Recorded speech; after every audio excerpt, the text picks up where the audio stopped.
Thank you very much. We have about 69 people in the room, which is fantastic. I want to welcome you all to this evening's Dialogue Over Distance, Critical Conversations Defining Systemic Racism. My name is Jennifer Kelly, and I'm a librarian at the College of DuPage Library. On behalf of the COD Library, I'd like to welcome everyone to tonight's panel. This session is being recorded, and we have a full night of wonderful discussion ahead of us. The event tonight is sponsored in partnership with the Prospect Heights Public Library, Glen Ellen Public Library, and Indian Prairie Public Library, and we welcome the patrons of each of these libraries. In tonight's panel presentation, our four panelists will help create a working definition of systemic racism and discuss how its embedded presence in our lives impacts everything from the criminal justice system to housing, healthcare, politics, and education. Before we begin, let me briefly say that the chat is open and our panelists look forward to engaging with you via chat. We'll also have time at the end for Q&A where the presenters can respond to your questions directly.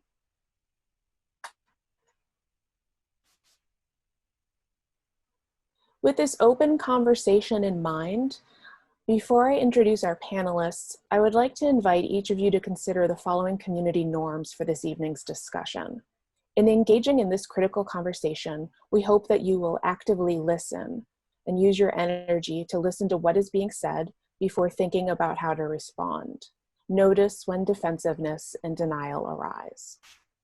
To challenge with care, to find ways to respectfully challenge others' ideas and be open to challenges of your own views. Think about how to question ideas without personal attacks. To own your intentions and your impacts. Respect each other's experiences and feelings by taking responsibility for the effects of your words. On the other side, if you have a strong reaction to something, let the group know. Be open to dialogue.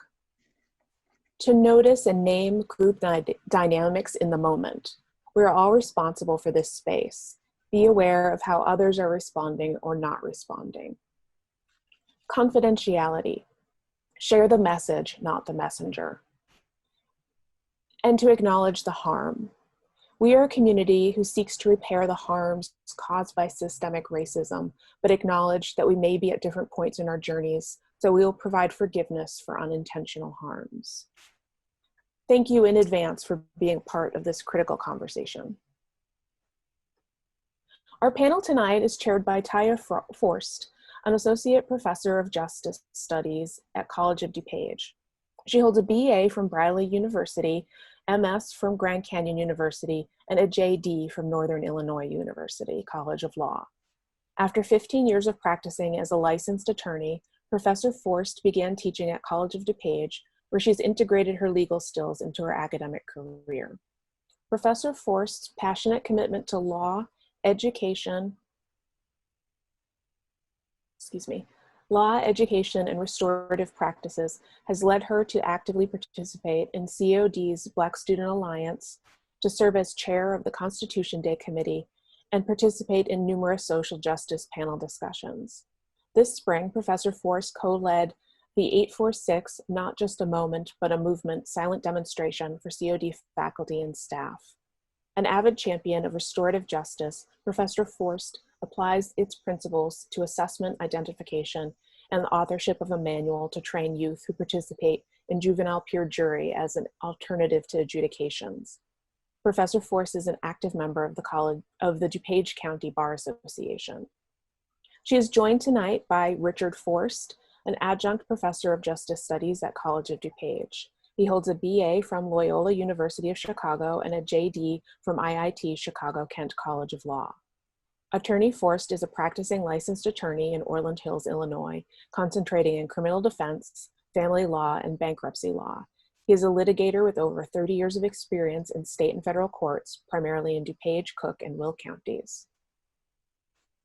Justin DeMarco Cunningham is a graduate of the College of DuPage and former vice president of the Black Student Alliance. He'll be attending UIC and pursuing a degree in public policy with a specialization in foreign policy. He is also an essential worker.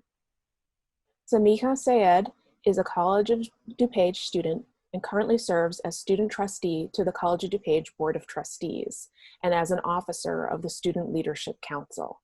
She plans on transferring to UIC in fall 2021 and pursuing a degree in chemistry.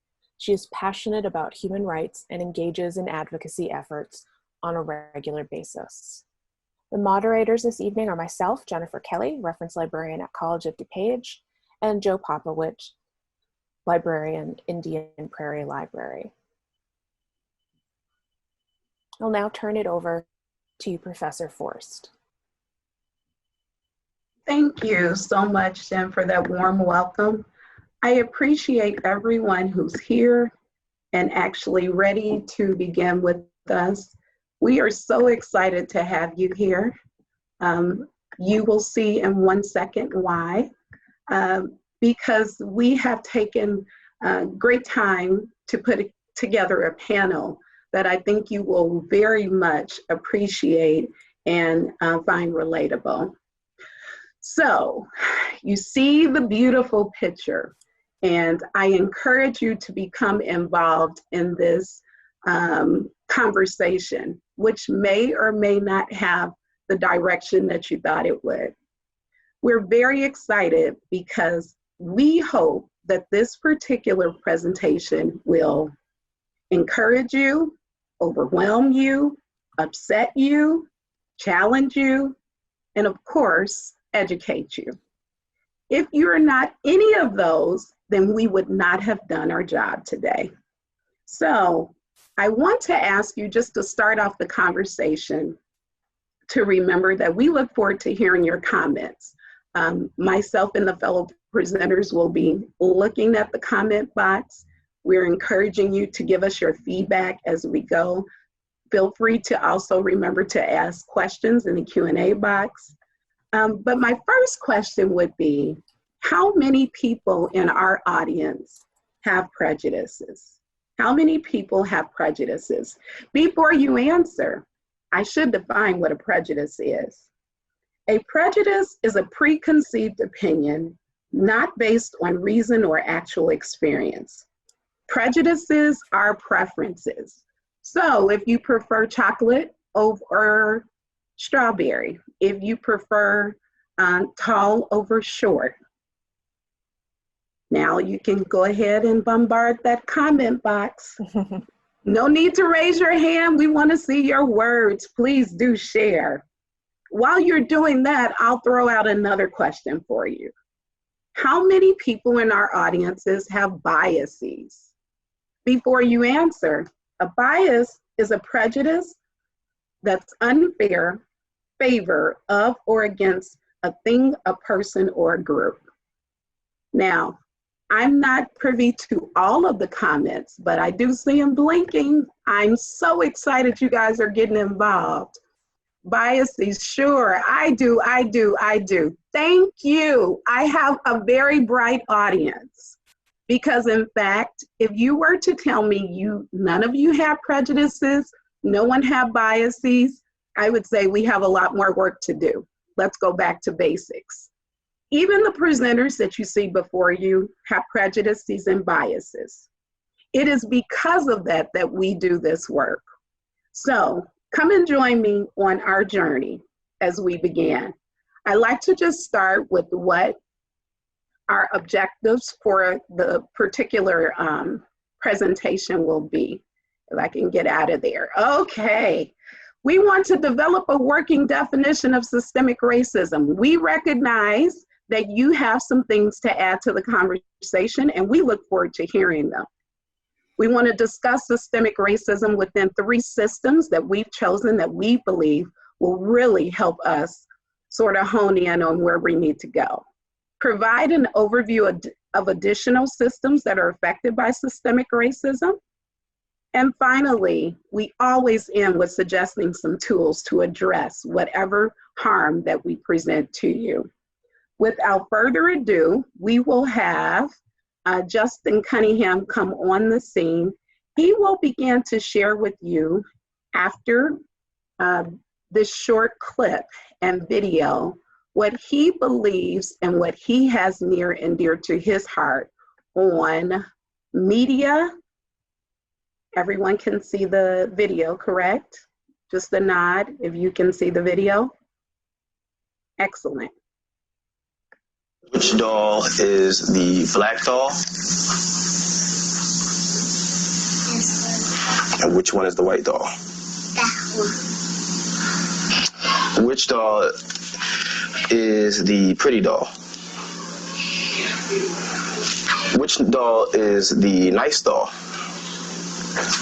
Which doll is the... We can only see the PowerPoint presentation. I'm sorry? We can only see the PowerPoint presentation and not the video. Thank you so much, Samiha. I was asking if we could see it. Let's see. Are you seeing it now? Yes. Perfect. Can you hear it as well? Yes. And which one is the white doll? That one. Which doll is the pretty doll? Which doll is the nice doll? Which doll is the bad doll? Which doll is the nice doll? And which doll is the bad doll? And why is that doll pretty? Because she's white and she has 2 eyes. Which doll is the ugly doll? Why is that doll ugly? Because he's black. Which doll looks most like you? Like me. Yeah, which one looks like you? And that one. Okay. That doll. Just a quick overview on the doll test. The doll test was very important when discussing Brown versus Board of Education. And this was a landmark case in 1954 with the Supreme Court. And without this case, I myself would not be speaking here to you today with an educated brain. And it's just, as you saw, I saw some of the comments. The video is very moving and it's very telling. And you see all the prejudices and the biases that are built into a young developing mind. And it's very important that we make sure our future generation doesn't see that, and that we solve this kind of white superiority within the minds of Black and Brown individuals and everyone, not just Black and Brown. And this doesn't just start with us. It's not just children, it's adolescents, it's the youth, it's the teens, it's the college students, it's the adults, it's the older generation, the baby boomers. And we need to make a focus on that. So we do have to understand that children, they do gain more information. They latch on to information they see, and it is very important. Professor Forst, is there any way you can share the slide screen?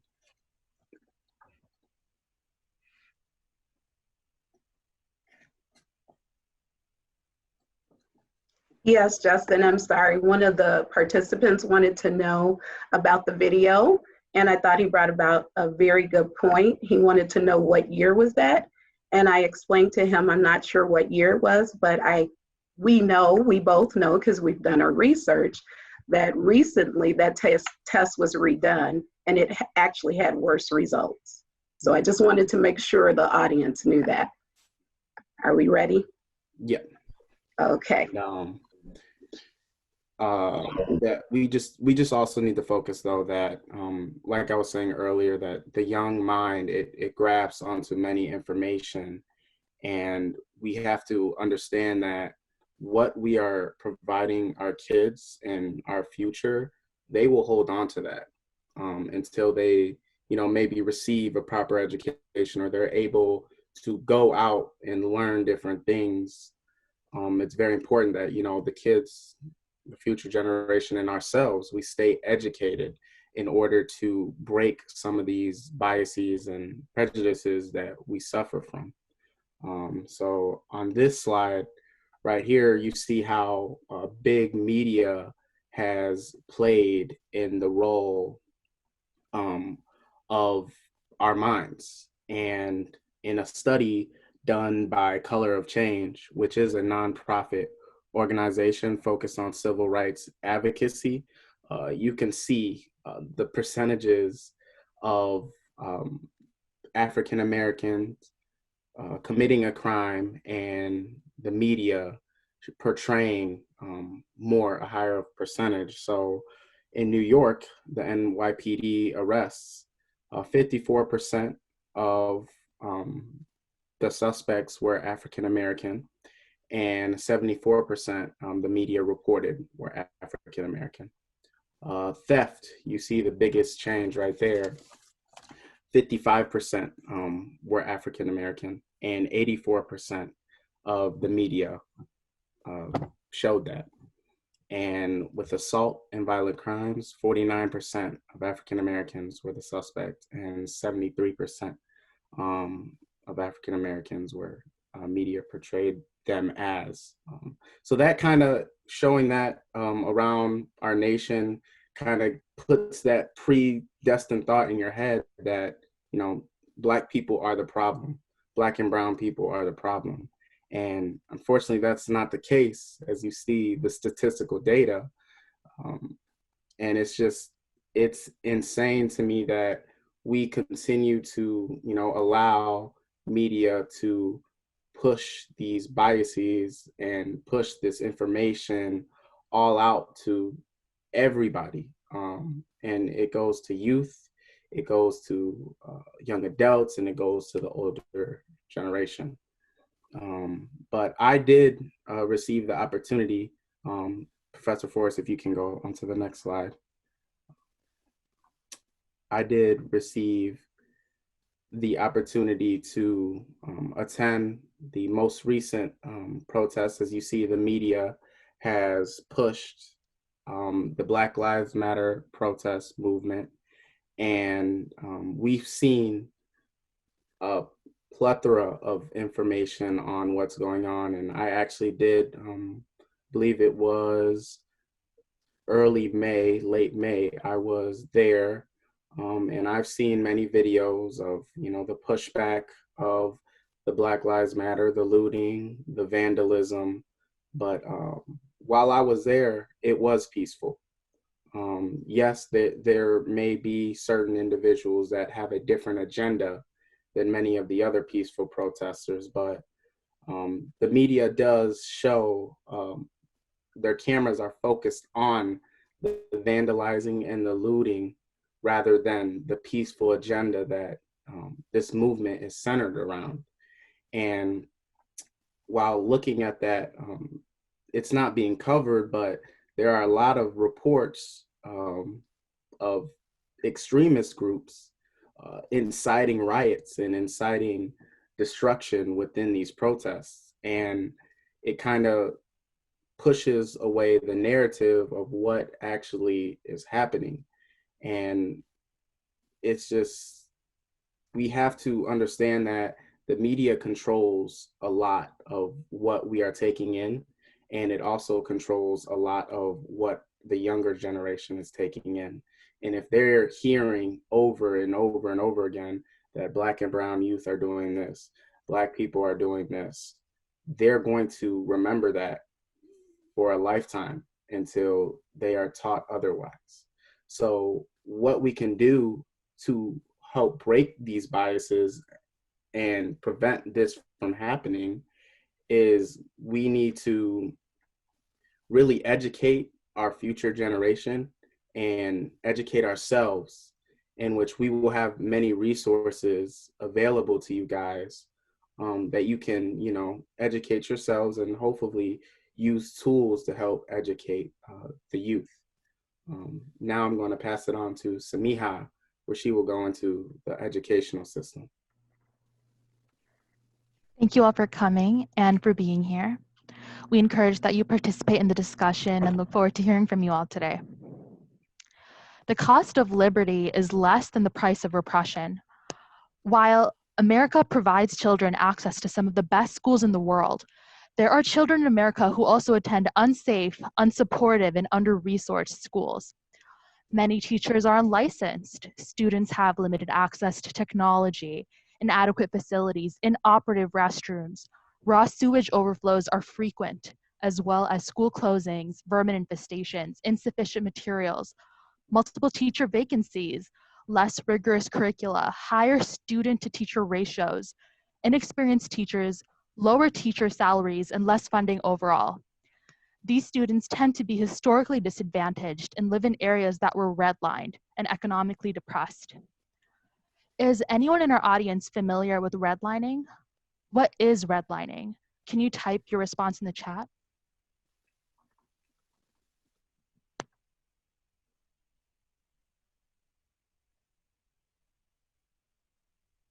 I see some responses, not a clue. That's okay. That's what we're here for today. And yeah, it's when banks said they won't loan in an area. So yes, thank you all for participating. Yes, I see the responses are coming. Redlining refers to the decades-long practice of US banks to prevent people of color from buying homes in good neighborhoods, denying mortgages and loans. For decades, people of color were denied various services, including loans, banking, and insurance. Areas populated by people of color were identified by real estate agencies and lenders by a practice called redlining, which distinguished supposedly desirable neighborhoods from high-risk neighborhoods, regardless of the buyer's credibility. These determinations were based typically on race and ethnicity. The backdrop of this slide is a redlining map. This slide is a metaphor. In the backdrop of our education system lies a repressive force faced by marginalized populations for decades. Next slide.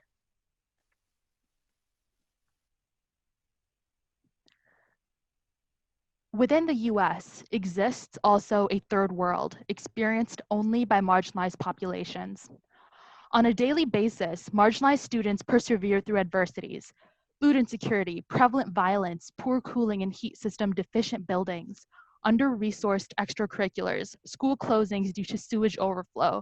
As such, dropout rates are high, inevitably, because not only are all these disadvantages debilitating, but they are also disheartening. Students lose hope in not only the education system, but all the systems that fail continually and wound them on a daily basis. Take, for instance, food insecurity. Many of these children are malnourished. Well-funded schools tend to provide at least one meal for students, while others attended by truly needy students do not, and are unable to due to a lack of funding. As such, financially insecure students, many times, are unable to secure even a single meal that day, which they should be rightfully entitled to as human beings. Moreover, given this opportunity is often available for students in well-funded schools who are not in need and are otherwise well provided for by their families. Next slide.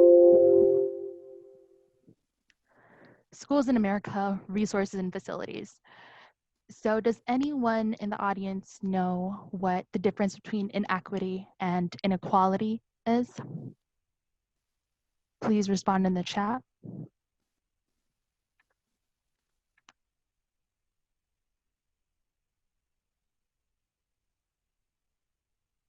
Thank you, I'm seeing some responses.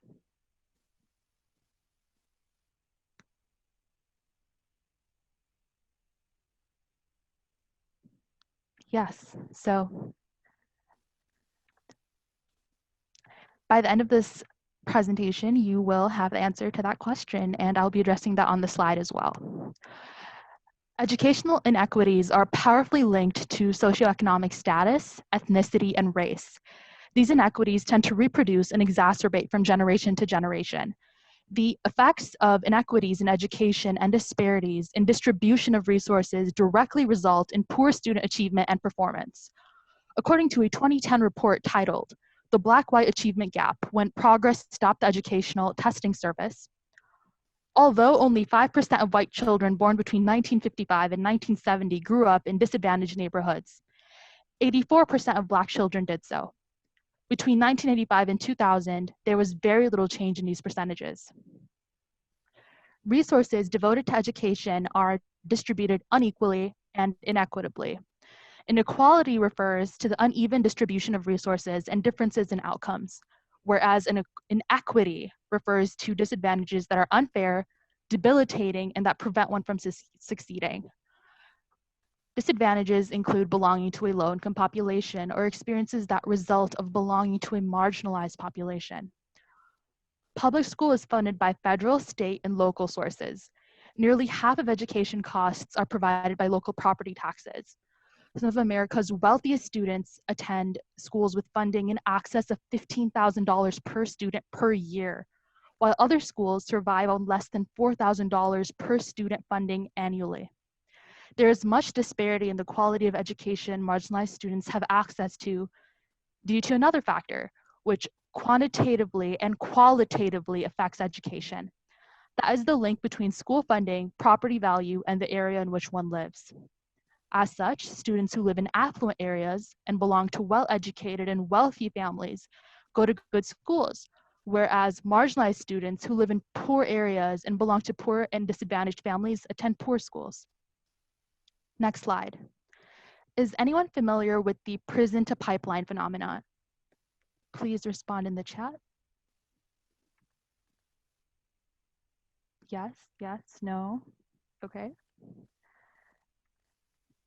So from preschool to high school, marginalized students are consistently disadvantaged and provided fewer educational resources and opportunities. Students of color also tend to face harsher disciplinary action than whites, including being handcuffed as a third grader. The school to prison pipeline is a tragically devastating national trend in which zero tolerance policies on school campuses are criminalized and students are incarcerated for disciplinary issues. There is a disproportionate tendency for children of color to be funneled into the criminal justice system. Many of these children tend to have learning disabilities, history of poverty, abuse, or neglect, and are in need of educational and counseling services. Instead, they are ostracized, isolated, punished, and pushed out of school. Next slide. According to the National Committee for Responsive Philanthropy, on every tangible measure, historically marginalized and low-income students, Black students, and schools serving Black students have significantly fewer resources than schools serving mostly white students. In the last 2 decades, students of color have become increasingly segregated into schools with high poverty and high percentages of ethnic and racial minorities, which further exacerbates inequity in all aspects of education. Experienced and successful teachers are funneled away from teaching in most marginalized communities through the processes of hiring, professional development, and retention policies. Marginalized schools are not only underfunded and disadvantaged, but also incur additional costs due to training and developing new teachers without previous experience. These inequities result in the gross disparity in achievement gap and better prospects in life. The achievement gap is a direct result of the gap in opportunity, a well-documented phenomenon in education. Patterns in student outcomes are seen throughout the country, in districts large and small, rural, urban, heterogeneous, and largely homogeneous communities.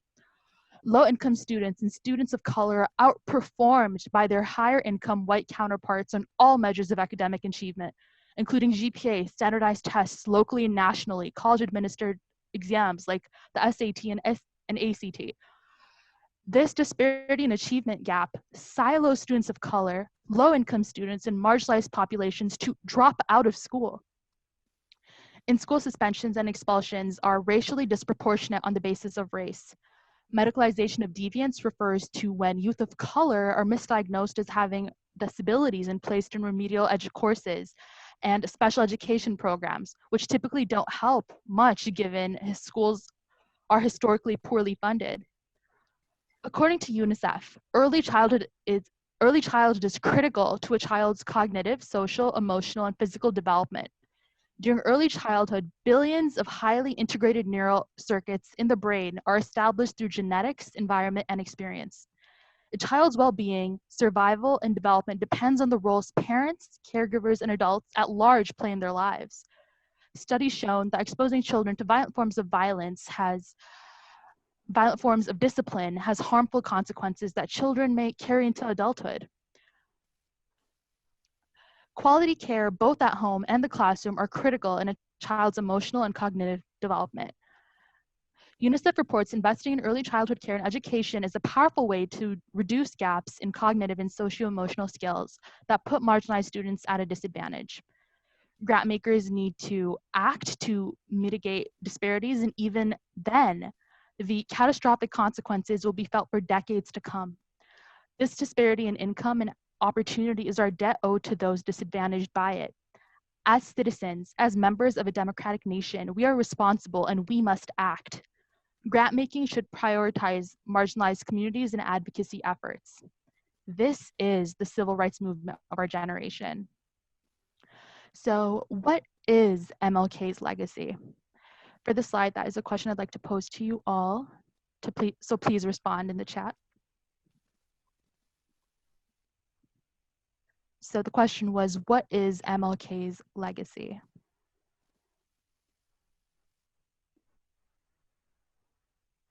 Thank you everyone for your participation thus far. So the issues of privilege lie in the superior pursuit of resources. That is inequity. We must use our privileges to elicit change. There are many privileges in this world that are human rights and should be regarded as such. But it's more than that, because it's not just war that has the capacity to destroy the world, a nation, or a people. It is indoctrination. We must strive to freely think, and in doing so, save the world. When viewed in this way, it is as Albert Einstein notably remarked, the world as we have created it is a process of our thinking. It cannot be changed without changing our thinking. So let's be creatively maladjusted and live MLK's legacy. Next slide.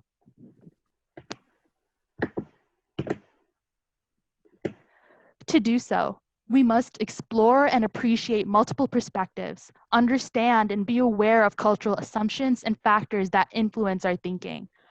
To challenge indoctrination, we must make the conscious decision to be free thinkers and advocate for equity, because it is a responsibility entrusted to us by virtue of being human beings.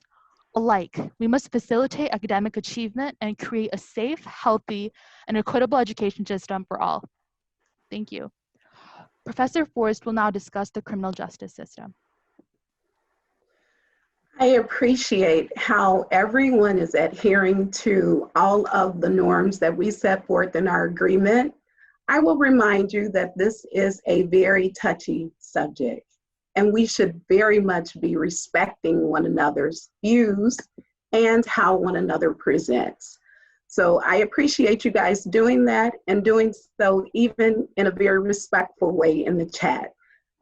This conversation has been very engaging. Unfortunately, I'm also running the presentation because I would love to engage with you.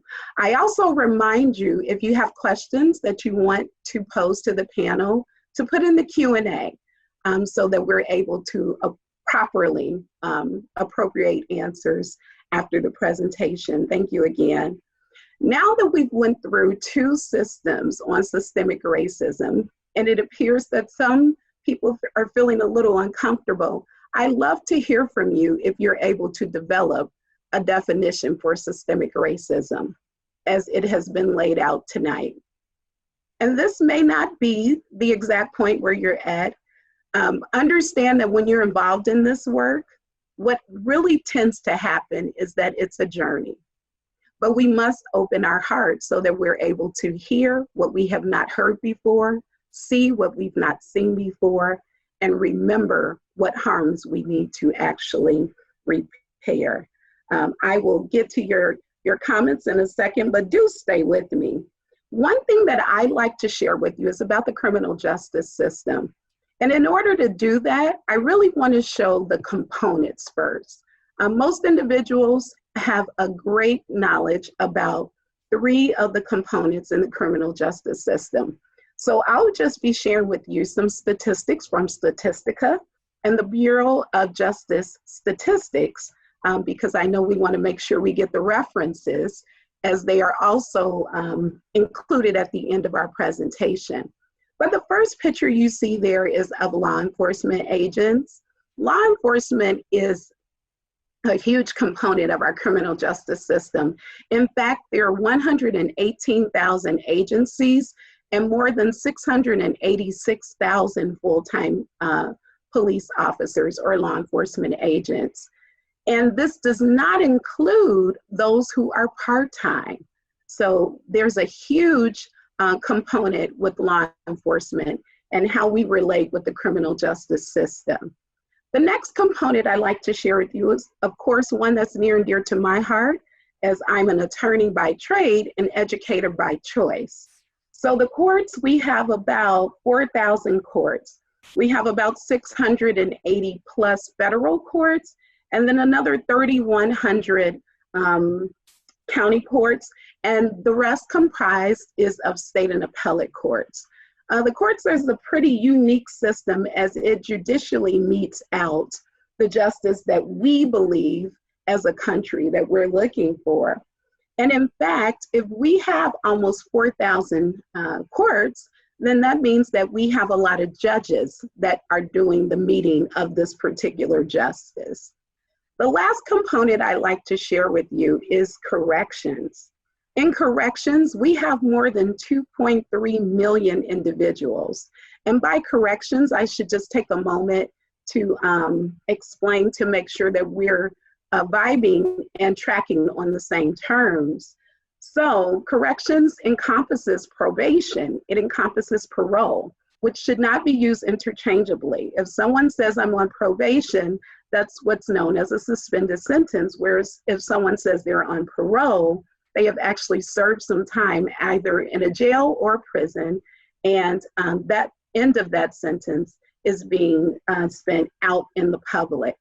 Jail and prison are two different terms as well. They should never be used interchangeably, as a jail is a holding place for most individuals before they are sentenced, unless the sentence is less than more than 1 year. And so I just wanted to kind of give that a bit of a format around it before I give you the numbers. And the numbers are, we have about 1,700 state prisons. We have another 100 federal prisons, 79 Native American prisons. We have another 900 juvenile detention facilities across the country. And so when you really look at that number, you're looking at more than 400,000 correctional officers who have the opportunity to interact in the criminal justice system. But wait, there's more. Whenever we speak of the criminal justice system, most individuals do not recognize that we would not have one but for these next two. The first one I'd like to discuss is, of course, the defendant. The defendant is that one individual who is being prosecuted for a criminal case. And in the criminal case, we have more than 40 million criminal cases pending in the United States at this moment, which means not that we have 40 million defendants that are ready to have justice meted out. That could mean that they have multiple cases. That could mean there's multiple defendants within a case. At any rate, there's 40 million opportunities for justice to have some effect and have systemic racism weigh in there. And in a moment, Professor Forst will share with you just how that's done. Last but not least is the victim. Because the victim is so important, and the victim is by far a part of every crime. I know you say, Professor Forst, that's impossible because they're victimless crimes. But the fact of the matter is, the way that the statutes, the ordinances, and the codes are written, there are no victimless crimes. In fact, if you look at the way cases are captioned, State versus Johnson, Illinois versus Johnson, and so on and so forth, you would recognize that society is always a victim of crime based on the way that our statutes, codes, and ordinances are written. So the 5 components here is what we're looking at when we're speaking of the criminal justice system. And as we begin to discuss this, I want you to get in a mode where you're able to read. The next slide that you see will be a shocking slide. It may be shocking to your sense, or it may be shocking to your emotions. But I would like for you to read the slide first as I introduce and bring on Professor Forst. I'll give you about 2 minutes to digest it. And if you could go ahead and give your comments in the comment box as soon as you're reading, as long as they are within our norms, within our agreement, they are nice, they're kind, they're compassionate, then we will address those. Thank you so much, and wait for the next slide.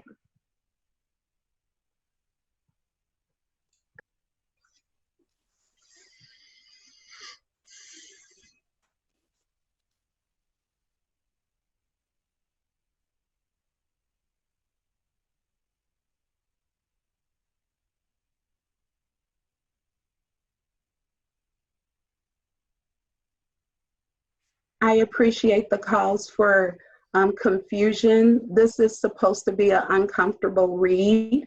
You should not have all the facts as of yet, but the next voice that you hear will lead some direction and help you understand it. Thank you. Good evening, everyone. My name is Richard Forst. I just want to address this slide and also address it in the context of our next discussion on our next slide. What you're looking at is a social media post. This was posted in mid-June of 2020, just 2 months ago. It was posted by an officer on the St. Louis Police Department, who is still an officer on the St. Louis Police Department. He was posting this in frustration, in his own frustration. But I wanted to point out several aspects of this that will be a context for our discussion, which is going to be about discretion. Discretion by police officers first, but also by prosecutors and by judges. So with regard to police discretion, what we see in this slide first in his post, obviously it's extremely disrespectful, as some have pointed out in the chat, but factual errors. And I need to point out that this officer has been on the force in St. Louis for at least 8 years that we know of. He states in this post, you don't come out of your car without direction. Second, you don't get to adjudicate the case on the street. When you are pulled over, you are under arrest at that point. That is absolutely factually incorrect. You are not under arrest when you are pulled over. In fact, you should not even be pulled over unless there are facts, which would lead to a reasonable suspicion, what we call articulable facts. It is in our discretion, based on relevant facts, whether you would be arrested at the scene. Now, that is a key line in this post because it points to our discussion about police discretion. The police have discretion at the first encounter in the criminal justice system. They're the first to have a role in what will happen to an individual who may or may not be prosecuted at some future point. When he states it is in our discretion, he is correct. The police have been granted discretion by the public, by our society, to engage in encounters with individuals who they feel may be committing a crime or about to commit a crime. What you see here is an exercise of that discretion by this police officer. I would argue that it's an improper exercise of his discretion, but the fact is that we have given police officers this discretion. So he says you cannot refuse to give your ID because you are scared. There's no obligation to give your identification. You are not obligated when you are not under arrest, and this is probably why he says you were under arrest at that point, because he's trying to make the case for having to ask for the ID. You're not required to do that. And we have seen this in the context of immigration encounters with ICE, where they're asking for the ID. The individual has no obligation to do that. They're busting through windows of the car to get the person out of the car when they refuse to give an ID. Totally improper conduct, and it's unconstitutional. Now he launches into his racist banter, and he says, if it makes a comment about black people that they're pathetic. If you want to be treated equally, you would not do these things. You wonder why there's so much animus toward you. It probably gives us a clue as to what his mindset is if he's out on the street.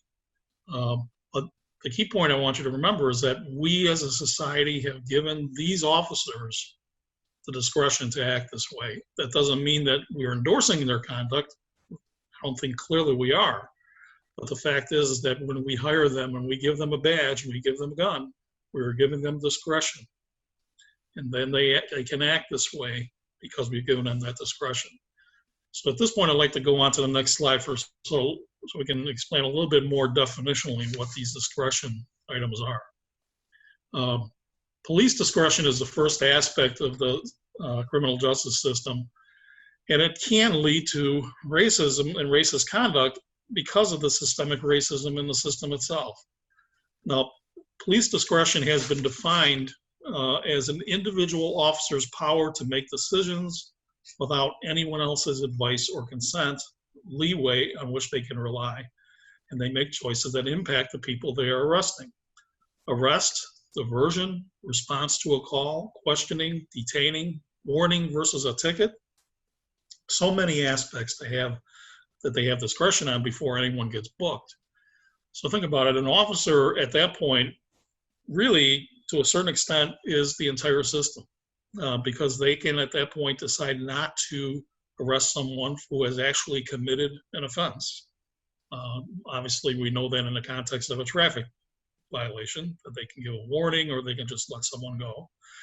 But it's even true with more serious offenses. They can decide that this person is more used to them if I let them go and I use what they've done in some other way for investigative purposes.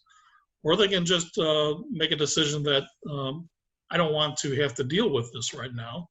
For whatever reason, this person, I'm going to allow them to commit these acts, even though I see it happening, and I'm not going to stop it.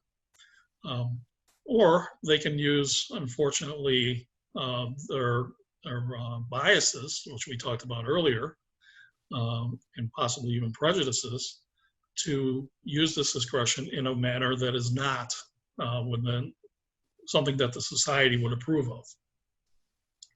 of. Prosecutorial discretion is a little bit more. Prosecutorial discretion is the next step in the system after the police have actually made the arrest. And now the case is in the hands of a prosecutor.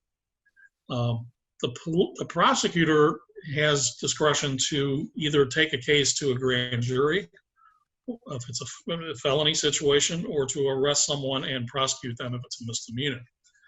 Prosecutorial discretion has been defined as a prosecutor's power to choose from the options available in a criminal case, such as filing charges, prosecuting or not prosecuting, plea bargaining, and recommending a sentence to the court.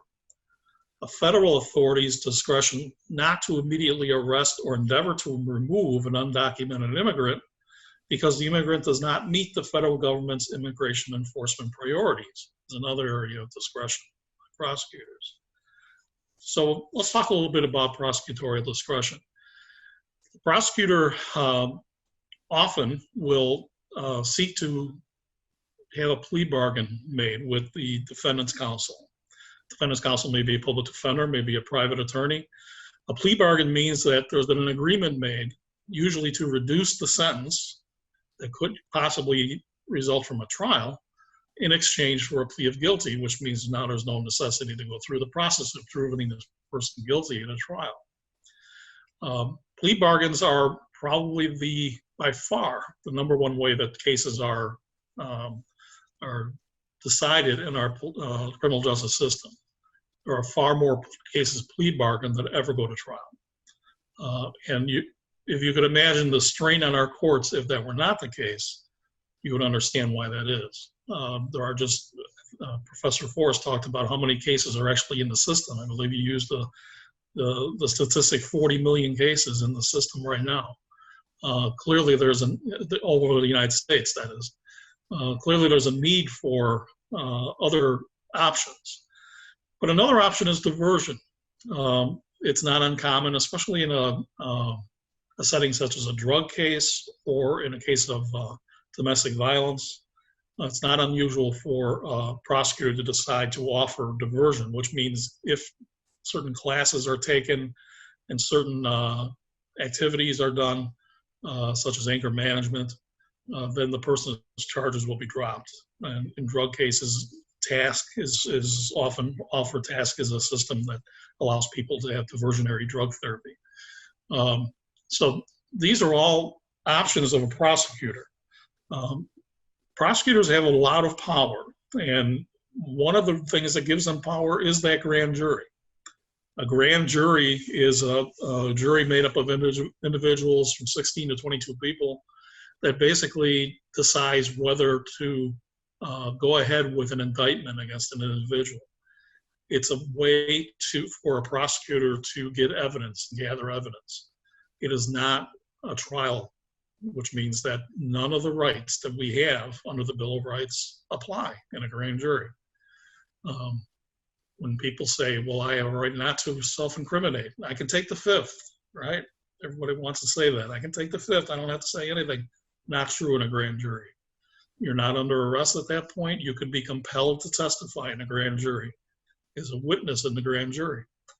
Now, the testimony used at the grand jury cannot be used against you in trial, but the fact is that it's being used by the prosecutor to investigate and to decide what to do next.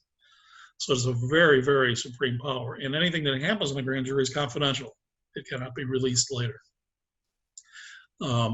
Now, if the prosecutor wants, he doesn't have to go through a grand jury. He can go through an information, which is an alternative to a grand jury.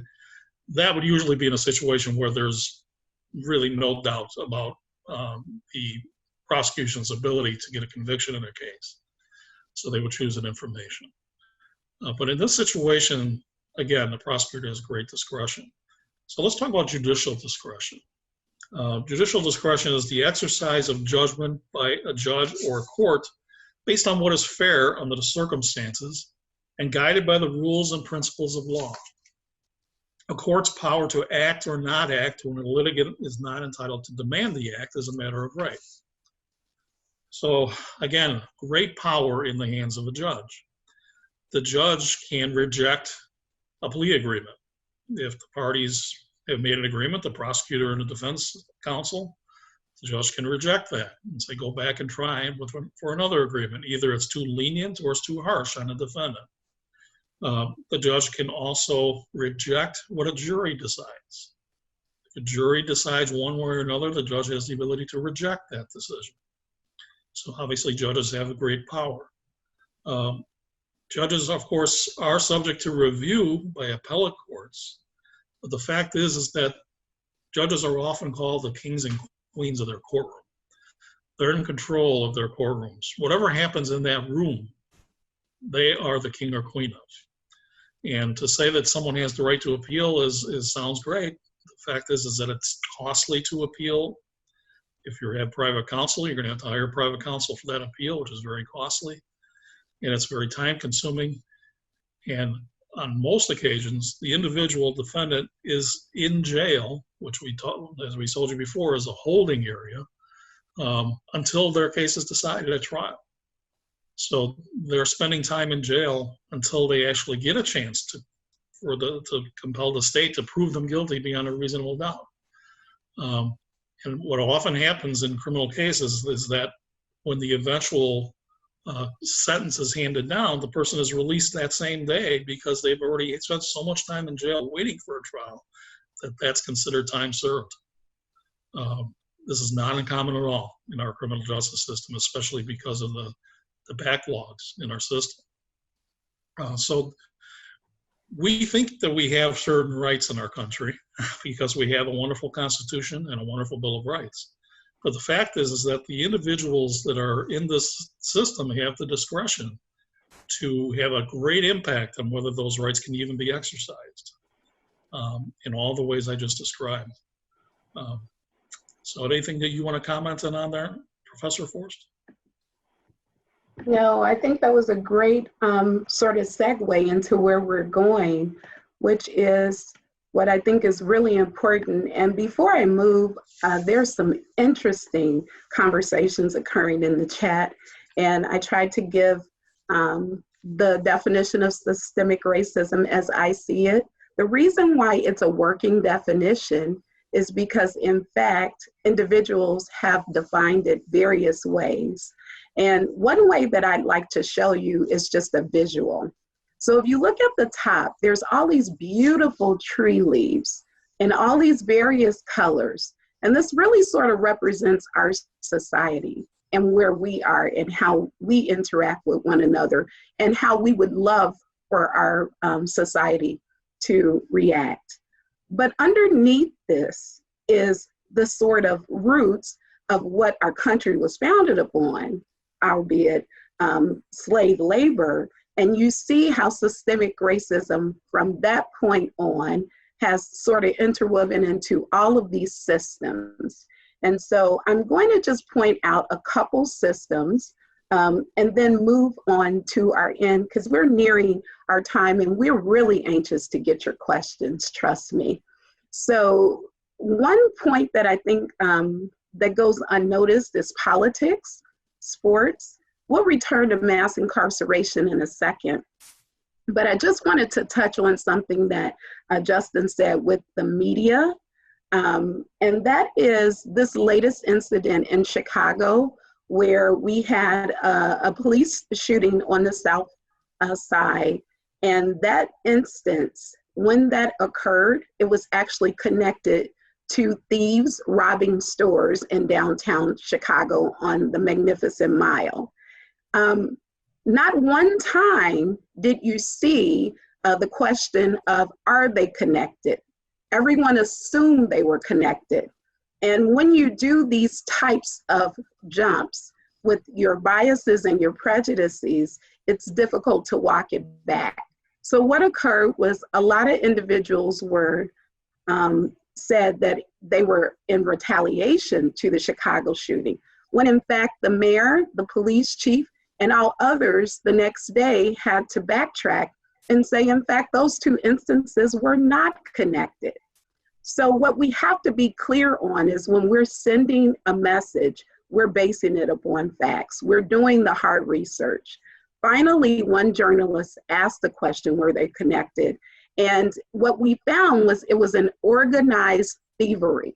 There were about 400 people who went downtown and they organized taking more than 1 million from one store and product. That is not something that is irrational or unplanned. So I wanted to just kind of show that with the media. Of course, there's the school discipline, economic systems that we've already spoken about, hiring practices. There's this pending lawsuit in the South suburbs under housing where individuals who sounded Black and called regarding a place to rent were told that the place did not exist. It was already rented.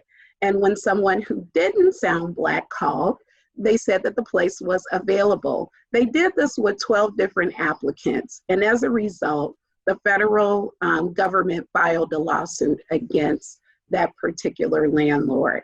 So we just want to be sure that as we're speaking and as we're looking at these different instances in the different systems, that we are clear as to how our prejudices and our biases show up. If we say we don't have them, then we need more work. If we say that they're there and under control, we have no way of knowing that because there's also implicit and explicit biases and prejudices. But I'll turn it back over to Professor Forst just to talk about the mass incarceration piece. Okay, well, it's something for the chat for you to respond to. I'm going to read a quote from you, and I'd ask you to listen to this quote very carefully. And as you listen to it, ask yourself who said it and when was it said. Here's the quote. "The breakdown of the Negro family structure flows from centuries of oppression and persecution of the Negro man. It flows from the long years of degradation and discrimination, which have attacked his dignity and assaulted his ability to produce for his family." So again, I want to ask if anybody could put in a chat, who said it and when was it said? Or either one. Thank you for that response. These are good responses, thank you. Okay, very good, very good. It does sound like a Frederick Douglass quote, I'll give you credit for that. But no, this was from 1965, as someone guessed, and it was from the Moynihan Report. And let's talk about that. This was actually a statement by President Lyndon Johnson in 1965, 55 years ago, he said this. This was actually from a speech that he gave that was written by his advisors, Daniel Patrick Moynihan and Richard Goodwin, who were about to release a comprehensive report on the Negro family in America. That was the title of the report. The report attempted to awaken whites to their responsibility for the current state of the Negro family structure. So that was their purpose. But instead it was received and interpreted as a condemnation of Negro family life and its, quote, high rates of broken homes, illegitimacy, and female-oriented homes, unquote, as one commentator put it. Moynihan later admitted that the subject matter and the way it was interpreted had, quote, spoiled his life, unquote. He said that 7 years later in 1972. He pointed out that as of then in 1972, his pessimistic predictions in his report were now reality. Crime was increasing, children in poor female-headed families were now increasing. So what was America's response to this report and to what was happening 7 years later? America's response from the mid-1970s to the mid-1980s was to increase the incarceration rate, by twice as much. It was doubled. Over the next 10 years, it doubled again. So it went from 150 people per 100,000 to 600 per 100,000. America's prison and jail population from 1970 to today, over the last 50 years, has increased sevenfold, from 300,000 to 2.2 million. So in just 50 years, 7 times as many people incarcerated. In 2010, a third of all male Black high school dropouts between the ages of 20 and 39 were in prison, 1/3, compared with only 13% of their white peers from that same age group who were also high school dropouts, 1/3 versus 13%. So the conclusion is that banishment has been America's response to the problems that preoccupied Daniel Patrick Moynihan. He advocated for state action. America did act with mass incarceration of Black men. And that's where we stand today.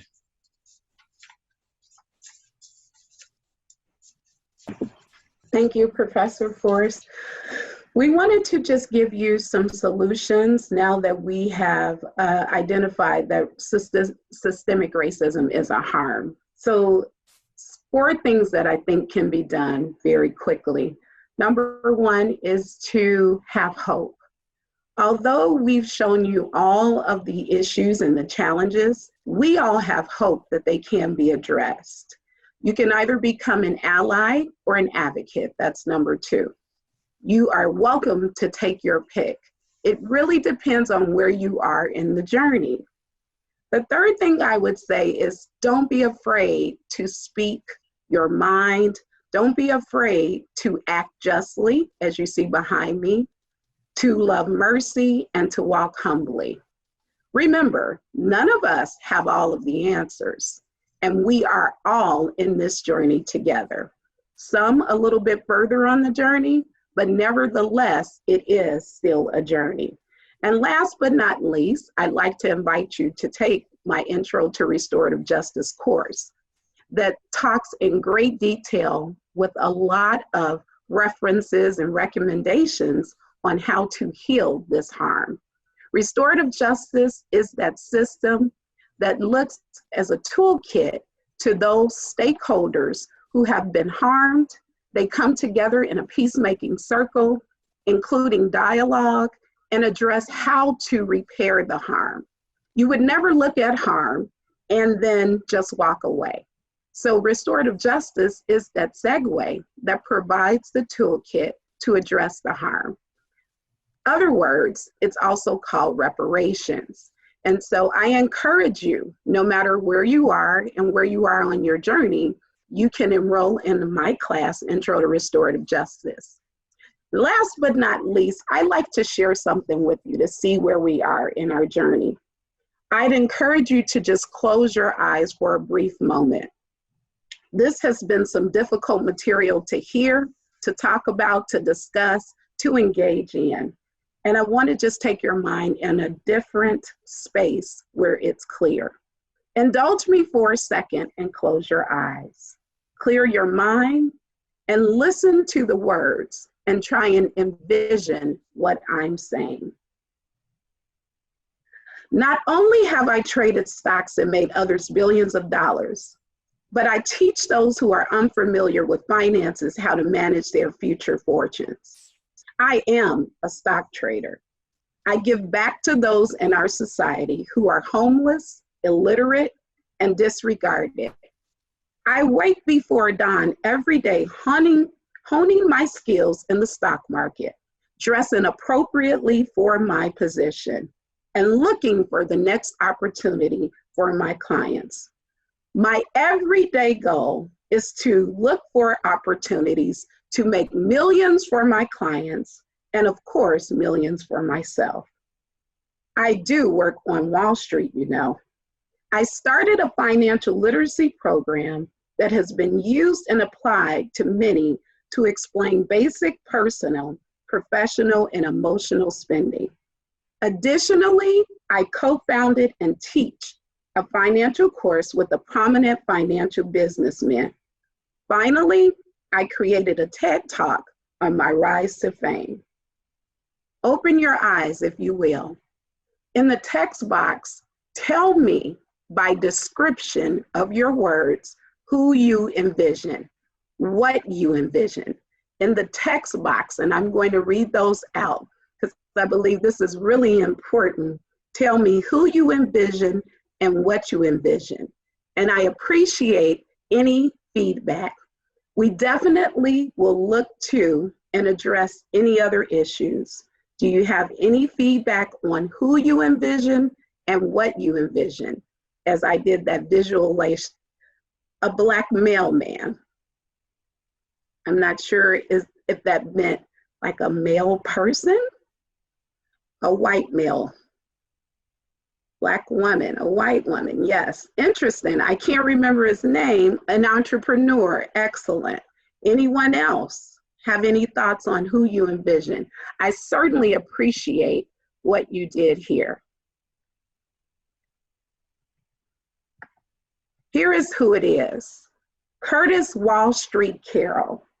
The media calls Curtis Wall Street Carroll the Oracle of San Quentin. Yes, you guessed it. He's now housed in San Quentin, a maximum security correctional facility. He is there as a result of a robbery gone bad. A man was killed in the robbery. In 1996, at 17 years old, he received a 54 to life sentence. He currently resides in San Quentin. There, he realized he was illiterate, but he had a starving, craving, earning for the stock market. And his attention was captured by this. So he taught himself how to read at the age of 20. He changed his focus from drugs and sports to Bill Gates and Warren Buffett. He wanted others to learn the same technique. He actually created a literacy program with Zach Williams, who is the son of comedian Robin Williams and a graduate of Columbia Business School. He developed this so that inmates would have a fighting chance when they left the prison to make money correctly. By the way, that TED Talk, Curtis Carroll, what can you learn about life when you have a life sentence? So I submit to you, whatever led you to what you envisioned, I did not see anyone envision a man who was in prison with this sort of resume. I encourage you to keep working as you're doing, as this is definitely difficult work. As you can tell, and as promised, we have 4 slides of references and recommendations, as any academic presentation does. And actually, I think we've added one more. But we are also happy to take your questions. Feel free for those questions to start coming. Thank you.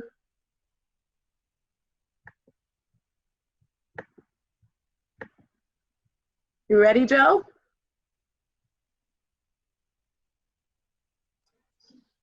Yes. I think if we wanted to go all the way back, I don't know how far back we wanted to go. I know some people wanted some of the slides explained. Some of the slides, which slides?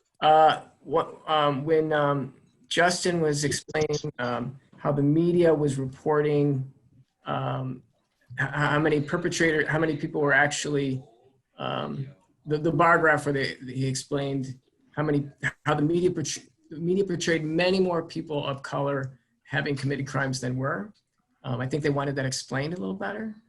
Okay, so before Justin speaks, and I know he's on here, and I know he's happy to speak to this, I want to first set the stage for Justin because I feel that I should. Justin and Samiha are here of their own free will and they're students. So I want to make sure we understand that we should be kind and nice to them as we ask questions of them. He's happy to explain, but I want to make sure it's in a respectful way when people are engaged in that dialogue with them. Justin, you want to speak to it? Yeah, can you just refer to the second half, the first half of the question, because the bar graph, what I was saying was within those 4 news outlets, if you can go back to the screen, Professor Forst. Is this the one you wanted? Yes? Yes. Okay, excellent. So I guess this was the way the question was worded. It says, your chart compares those who were arrested and those who were suspects but not arrested. Is that a fair comparison?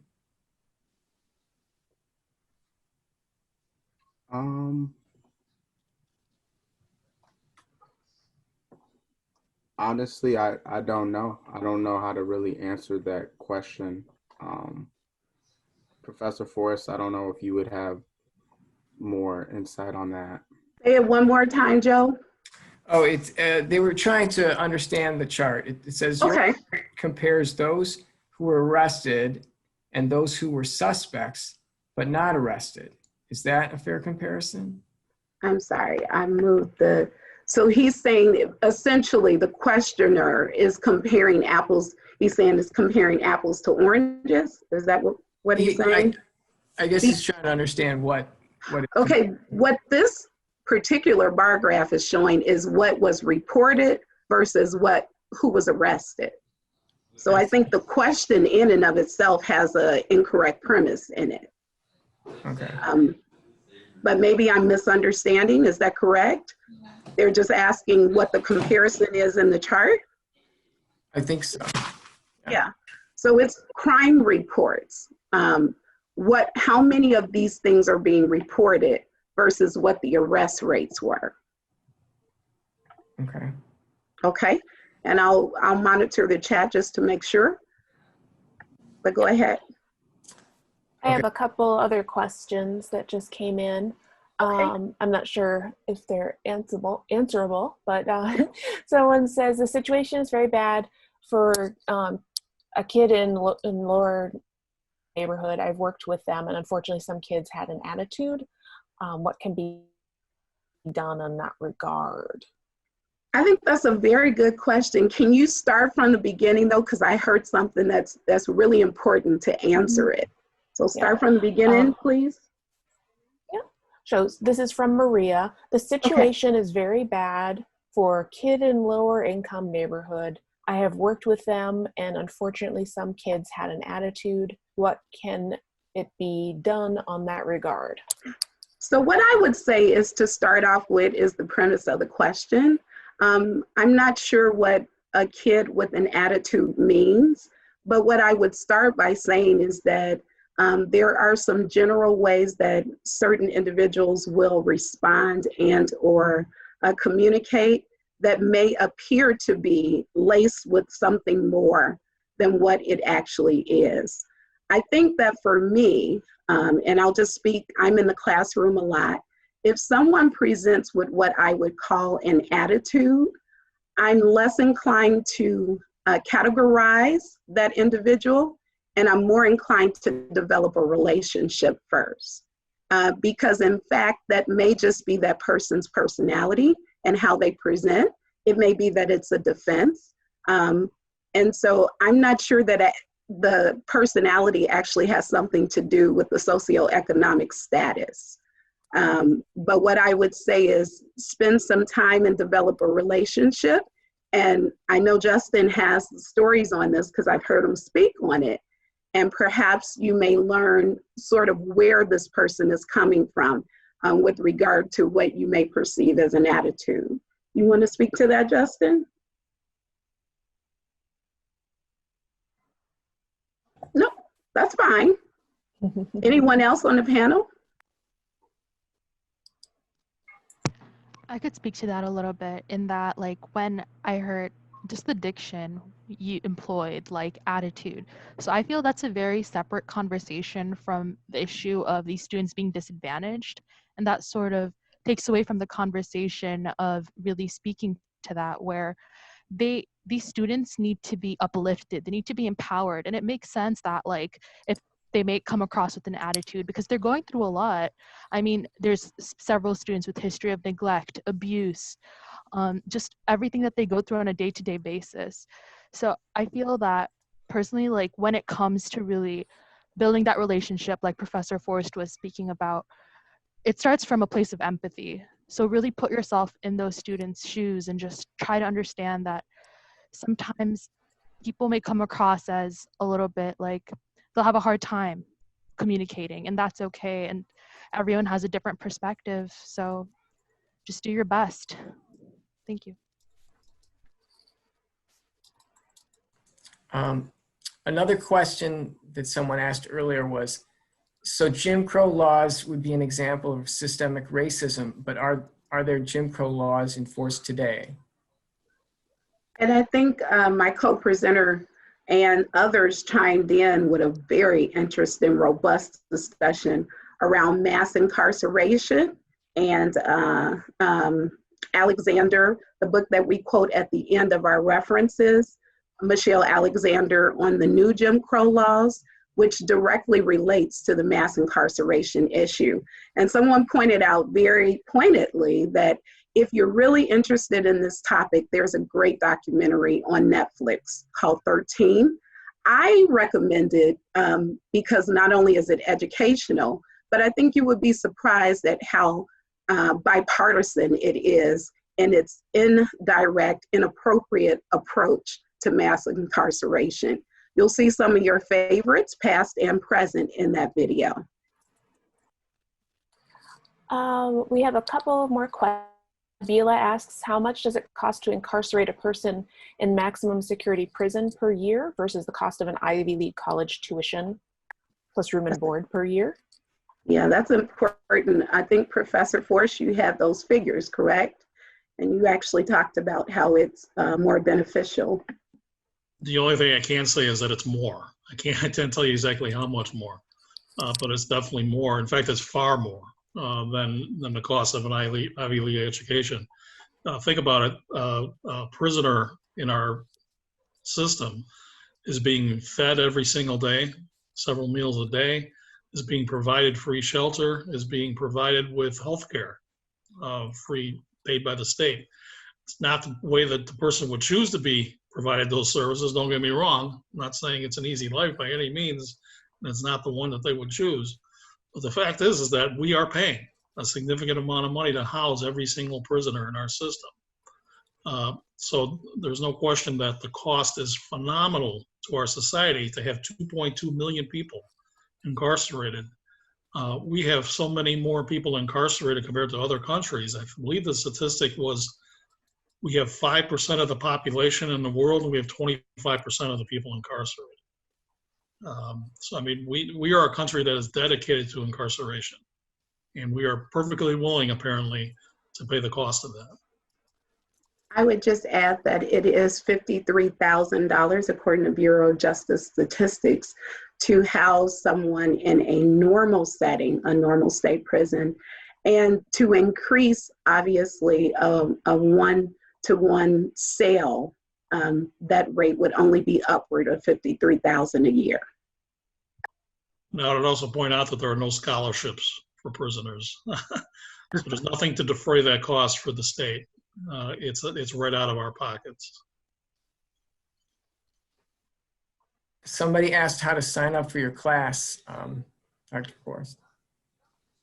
So we would love to have you. If you go to cod.edu, the course is actually CrimJ 1820. I'll put it in the chat, CrimJ 1820. You first need to become a COD student. The great news is we are a community college, and we accept everyone regardless as to where you are in your educational journey. So if you've completed a degree or you're in the beginning stages, we would love to have you. And I'll put that information in the text. Here's a question.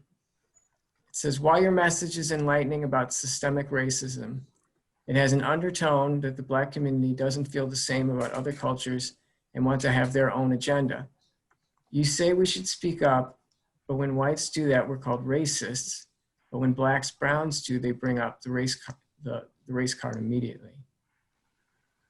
Okay, so there's a lot there. If we could go in sections, Joe. I don't have the question before me. Okay, sure. While your message is enlightening about systemic racism, it has an undertone that the Black community doesn't feel the same about other cultures and want to have their own agenda. Okay, if we could just stop right there for a minute. I'm not really sure what is pointing to the undertone of that, but the premise of systemic racism is based on how the country was founded. And we must understand that from the very beginning, Black and Brown people were not treated as humans. They were actually a fraction of a human, so 3/5 of a person. So I'm not sure about how one feels about another culture, but this is not about Black and Brown people setting forth the standard. This is actually what the country was built upon, including and up to the Constitution, the Bill of Rights, and all of those formative documents.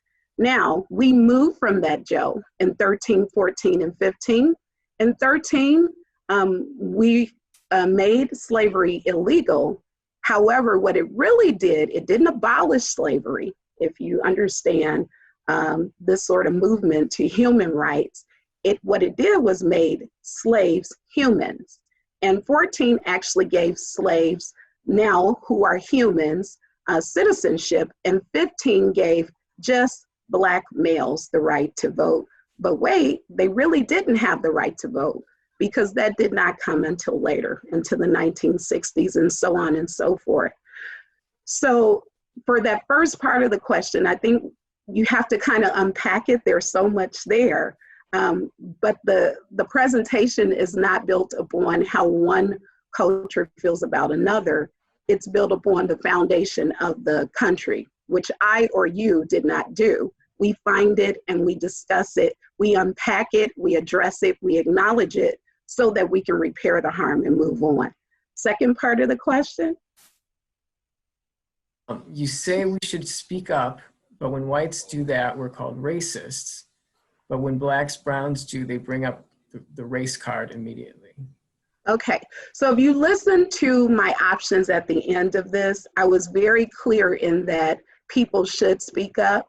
You can be an ally, and when you're speaking up, you're speaking to systemic injustices, right? We want to make sure that we're all tracking with the same verbiage and using the same sort of hypothesis, if you will. And so for individuals to speak against systemic racism and systemic injustices, it really requires you being brave. It requires others being patient with one another. And I think that no matter where you are, Black, brown, whatever you would like to call or be identified as, it's important for us to engage in a dialogue. What is not okay, Joe, is for each and every one of us to think that the other person does not have a valid opinion about it. We are there to exchange ideals and come to some terms to repair the harm, not to create more harm. So I would never say that a race card should be placed. I acknowledge that everyone does not feel the same way. That's why we have these platforms, so that we can try and understand one another and come to some terms with what we really are grappling with at this moment. Anyone else? Thank you. Yes, I see there's a very robust discussion on reparations. And I know that that term really scares people, but reparations simply means repairing the harm. And Professor Forst is correct. Reparations were made, but they were not made to the people who actually should have received them. They were made to the slave holders. Reparations has to be addressed in a different way. And because now different stakeholders are at the table, they may come up with a different agreement for what might repair the harm. That's the beauty of restorative justice. It doesn't speak to one solution or one other solution. It requires that stakeholders come to an agreement and an understanding, and do that in a way that is respectful to all. But we've had great discussion, and we hate to hold you over. We're right at 8:31, I think. So do feel free to contact us. I can be reached, and I will give out my information because I feel comfortable doing that at johnsont217@cod.edu. I will leave our students to leave their information, as I'm quite protective of them, as you can imagine. But I do want to thank my co-presenters. I thank Samihai, I thank Justin for being brave enough to stand on stage in an unfamiliar environment. I thank Professor Richard Forst for doing the same. I thank the moderators for their indulgence, and most of all, I thank the audience. I really believe that we treaded upon some uncomfortable situations, some things that made us not warm and fuzzy, and that's a part of this work, grappling with those types of feelings. And even, Joe, not agreeing upon everything is a part of this work. So I look forward to any other responses and things that I can personally help you with. I encourage you on your journey. And as I said before, we have a list of references and recommendations that we're happy to share with you. I hope you enjoy your evening, and thank you for this distance over dialogue with all of Glen Ellen Public Library. I thank all patrons of that. I wanted you guys to do like a little representation. Indian Prairie Public Library, thank you for your patrons. Thank you for College of DuPage patrons. We had 4, right? Glen Ellen and Prospect Heights. I'm very much appreciative of the brave women and men who have extended themselves to be a part of this conversation. Have a wonderful evening.